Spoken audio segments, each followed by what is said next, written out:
manager, all of those things. That's why I call myself the enabler. The joke is I'm the only person in the Excite Center with a fixed desk. So that's me over there.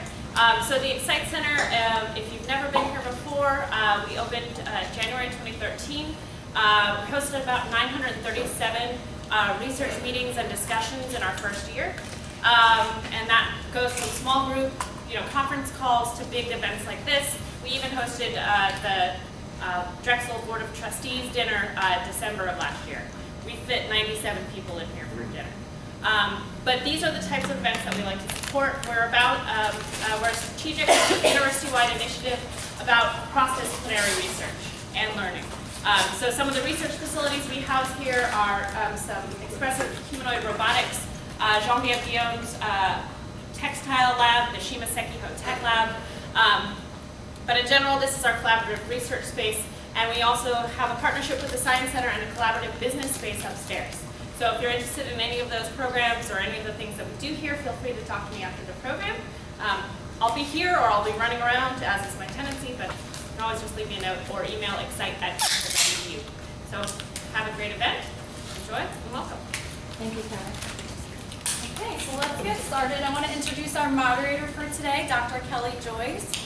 Kelly, why don't you come on up, tell us a little bit about yourself, and then we'll start with our first speaker. And you can introduce our first speaker. Thank you.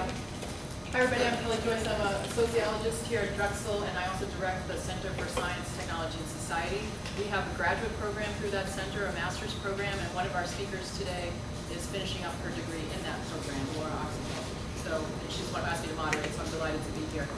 I particularly study sociology of medicine and science and technology, and very much interested in these kinds of interdisciplinary conversations. So I'm just delighted that the Books Bagels program exists.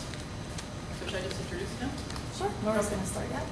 So our first speaker is Nora Madison, right here. And she is a doctoral candidate in the PhD program here at Drexel called Communication, Culture, and Media. She'll be defending her dissertation this spring, so she's on that home stretch. She's going to talk to us today about her dissertation research, and the title of her talk is Invisible Technologies of Bisexual Identity Online. Thank you. All right, so good afternoon, and it's my pleasure to talk about my research, mostly because it really is coming to an end, so I take great joy in talking about it again. This is the culmination of my work that I'll be defending this spring, as Dr. Joyce mentioned.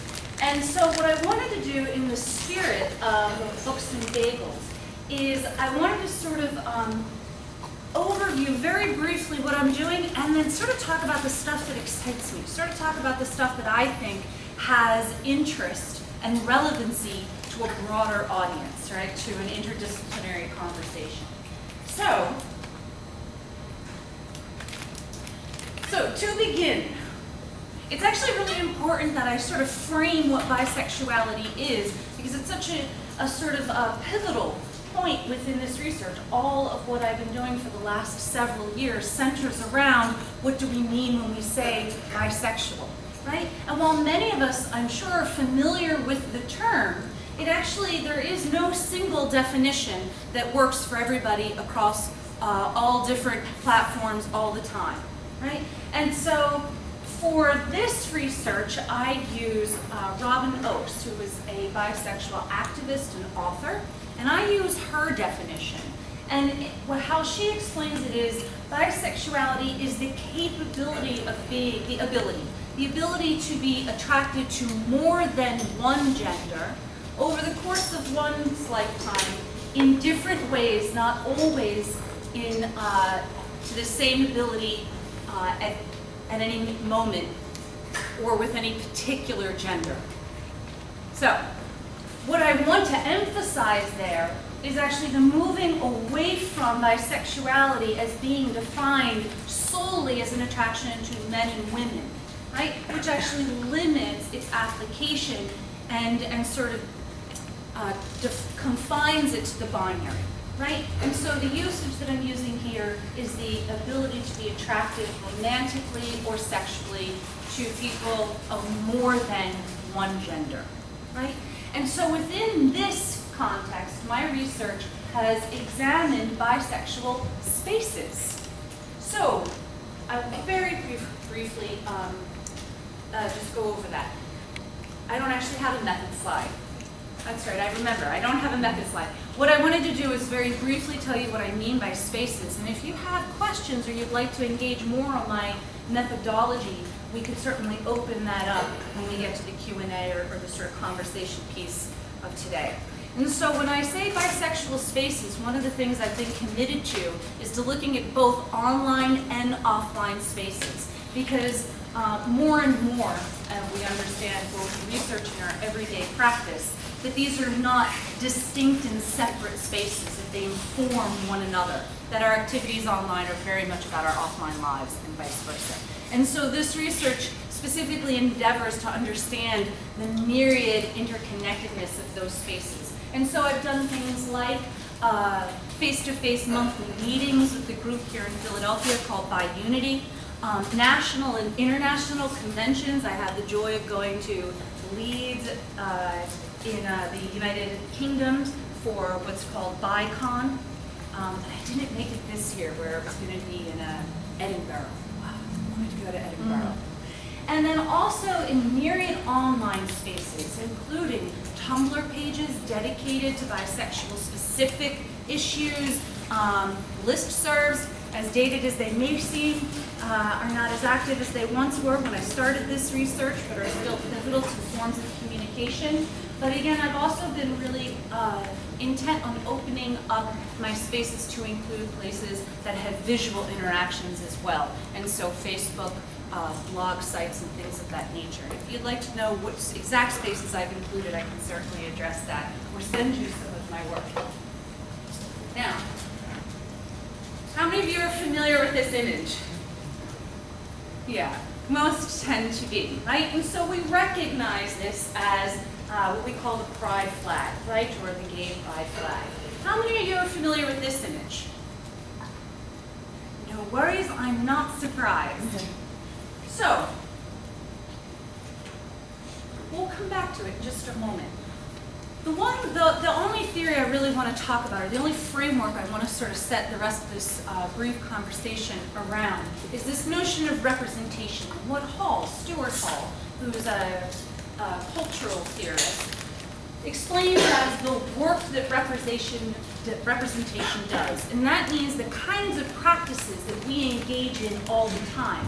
An image, or an idea, or even a word, does not have meaning in and of itself. This flag does not have its own meaning that is inherent in that flag if you had never ever seen it before.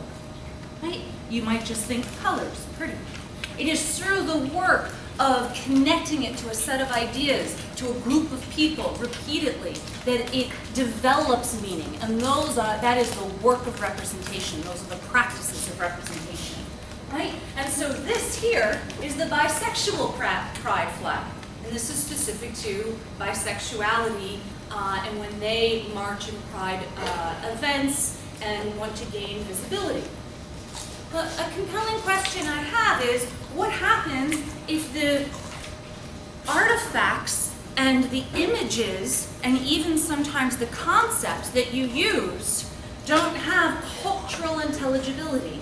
What happens if they aren't recognized, right? Then do they work as a representation?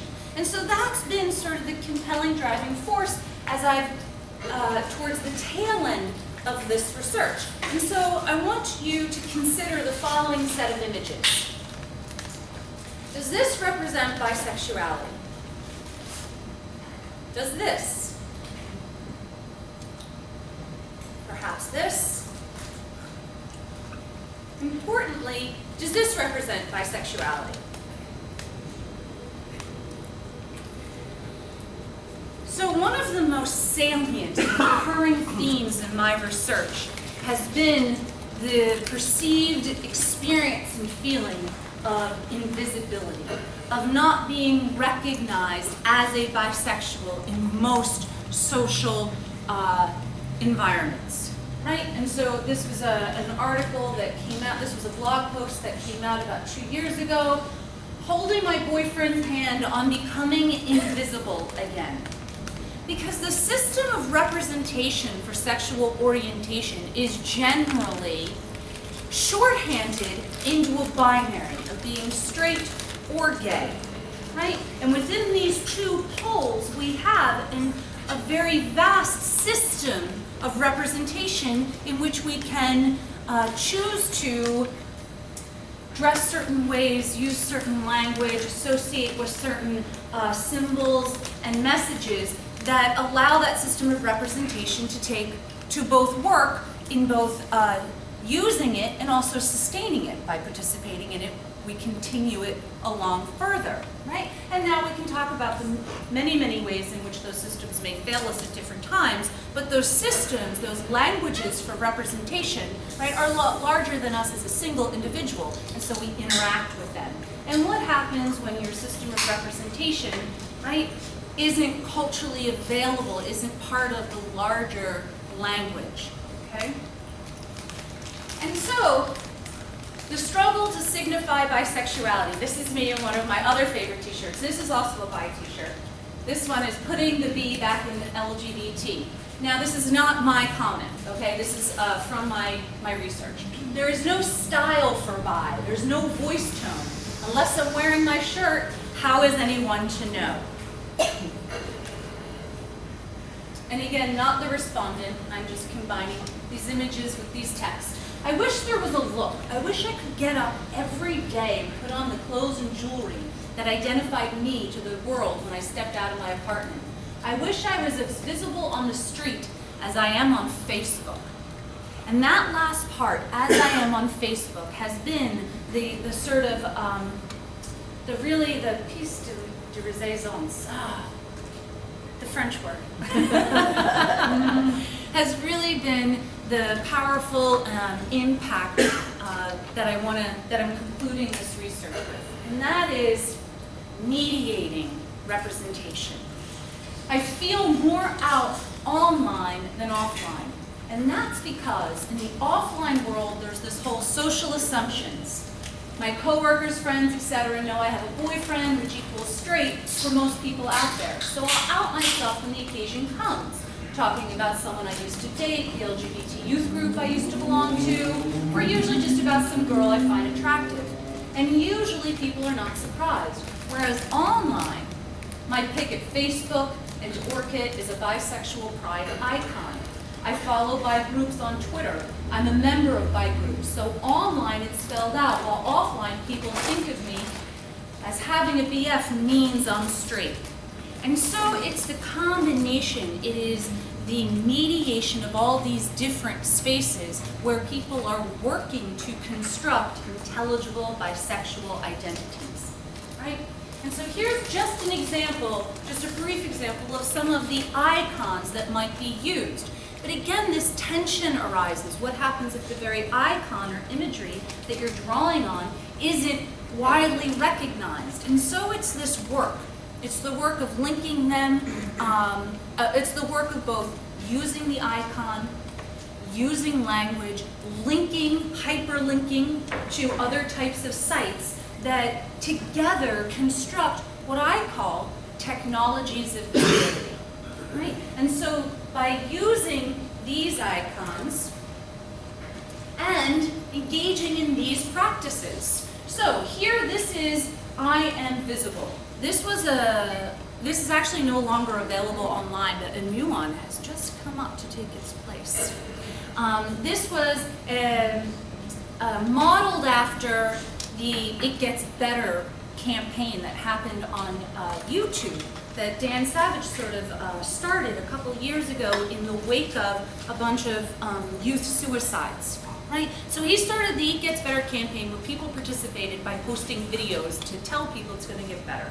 Well, this borrowed from that process. It happened very shortly after. It became live shortly after the campaign It Gets Better went viral. And so what this was is I am visible, where bisexual individuals or allies would post videos of themselves encouraging others. You're not alone. There are many of us.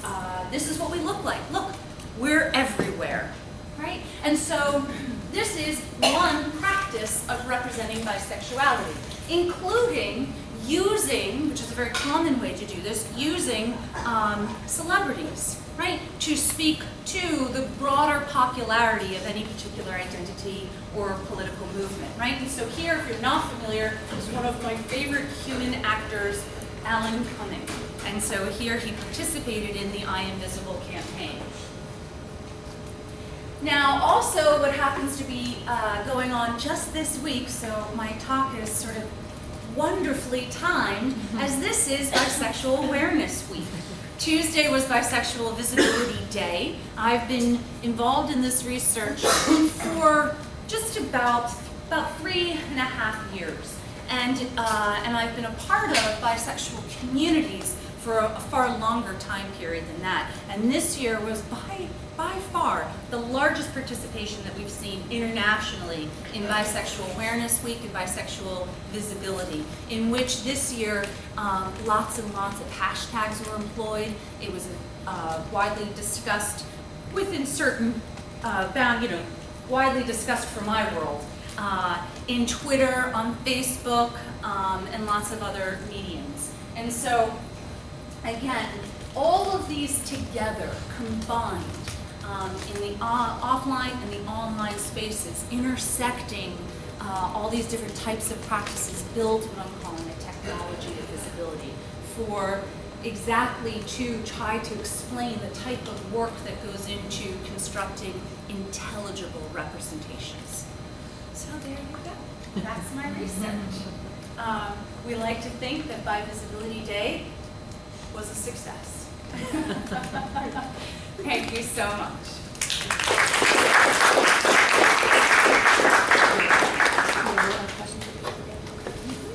So we hold questions to the end. We're going to go to our next talk. We have to do a little switch, yeah. Where's Laura? Laura, we're ready for you.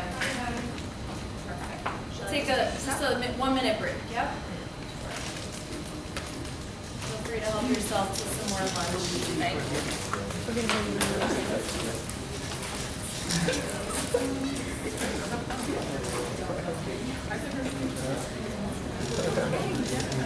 you.